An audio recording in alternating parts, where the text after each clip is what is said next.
құрметті әріптестер, менің педагогикалық идеямды таныстыруға рұқсат етіңіздер. Менің жұмыс жүйемнің мақсаты оқушылардың алған білімдерін өмірде қолдана алуға бейімдеу. Міндетім теория мен практиканы ұштастыруға жағдай жасау. Күтілетін нәтижем оқушылар алған білімдерін өмірде қолдана алады. Педагогикалық идеямның мақсаты тапсырма әзірлеуде оқушылардың жас ерекшеліктерін, қабілеттерін, мүмкіндіктерін, қажеттіліктерін ескеру арқылы Брукфилдтің 3 линзасы арқылы алып отырмын. Неге Брукфилдтің 3 линзасы десеңіздер, мен әр сабағымда линзамен, ұлпамен қарағандай балалардың жас ерекшеліктерін қарап отырып, сабағымның қысқа мерзімді жоспарын дайындаймын.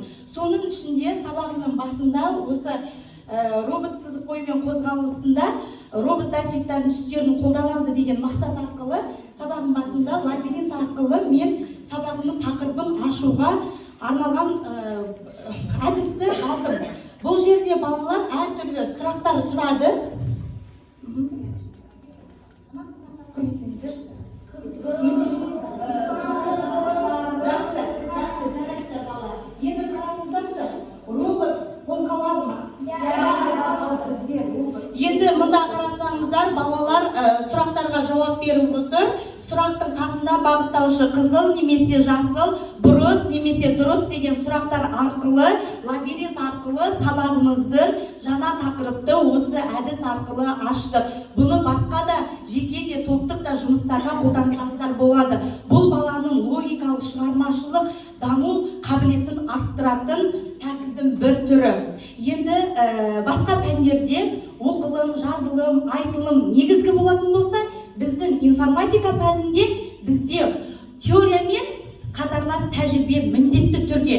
Яғни, сондықтан да мен көбінесе сабағымның ортасында қолданылатын әдісім интершип әдісі. Ол теория мен тәжірибені бірге ұштастыра алу керек бала. Міндетті түрде біз теориялық бағдар береміз, ал балалар одан кейін практикалық тапсырманы компьютермен немесе осы роботымыздың құрылғыларымен орындап шығу керек.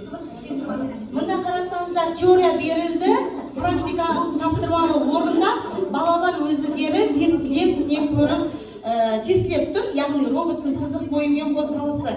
Енді бұл жерде бізде сабағымыздың мақсаты жаңа мен айтқан болатындай, робот түс датчигін түсті қолданады болған. Сонда бізде робот түс датчигінде 7 түс бар екенін балалар 4-ші сыныптан бастап біледі. Сонда балалар маған қосымша сұрақ қойды. Мұғалім, егер де 7 түсті таныса робот, осы роботтың сызық бойымен қозғалысы практикалық тапсырманы орындап отыр ғой, сонда біз 2 түсті ғана алсақ болады ма?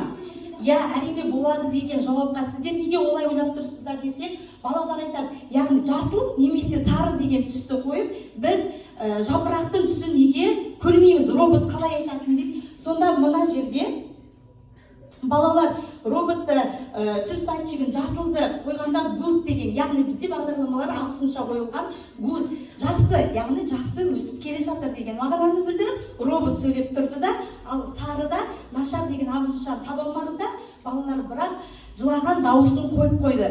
Сонда бізде робот түс датчигін, 2 түс датчигін қолданып, сабағымыздың мақсатына 2-ші тапсырманы осылай орындап шықты. Енді менің 3-ші әдісім осы сабақтың тақырыбында, бұл бізде тізбектелген моншақ әдісі.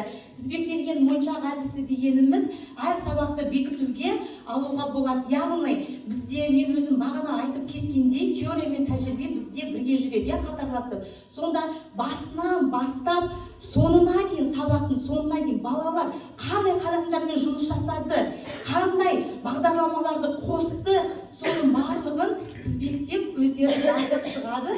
Бұл дегеніміз балалардың тағы да 5 минуттық қорытындылап алған білімдерін өздеріне қолдануы. Енді қазір мен сіздерге мысал ретінде балалардың орындаған практикалық осы роботта программасын алып келдім. Қазір көрсетемін. Мұнда яғни жасыл түсті көрсе good деп айту керек түс датчигі, ал сарыны көретін болса роботымыз біздің жылау керек.